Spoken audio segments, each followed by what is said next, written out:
اللہم صلی علی سیدنا محمد وآل محمد۔ السلام علیکم، اسپریچوالٹی نیویگیٹرز پر آپ سب کو خوش آمدید۔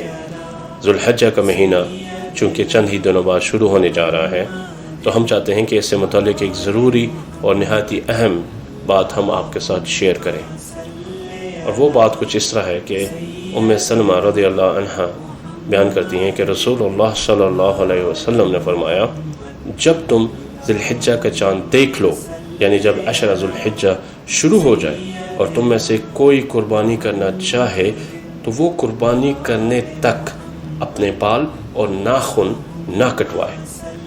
جی ہاں، یہ مسند احمد اور صحیح مسلم میں ریکارڈڈ حدیث ہے۔ اب ہم اس سے متعلق ایک مسئلہ ڈسکس کریں گے۔ مسئلہ کچھ اس طرح ہے کہ لوگ پوچھتے ہیں کہ ناخن اور بال کون نہ کٹوائے؟ تو یہ حکم یعنی بال اور ناخن وغیرہ نہ کٹوانے کا صرف قربانی کرانے والے کے ساتھ ہی خاص ہے، یعنی گھر والوں کی طرف سے اگر والد صاحب قربانی کرا رہے ہیں، یا اگر کسی کے شوہر کروا رہے ہیں، یا کسی کا بھائی کروا رہے ہیں، یا جو بھی قربانی کروا رہا ہو، یہ حکم اس کے لیے خاص ہے، کیونکہ نبی محمد صلی اللہ علیہ وسلم اپنے اہل و عیال کی جانب سے قربانی کیا کرتے تھے، اور آپ صلی اللہ علیہ وسلم سے یہ منقول نہیں ہے کہ آپ نے انہیں بال وغیرہ کٹوانے سے منع فرمایا ہو۔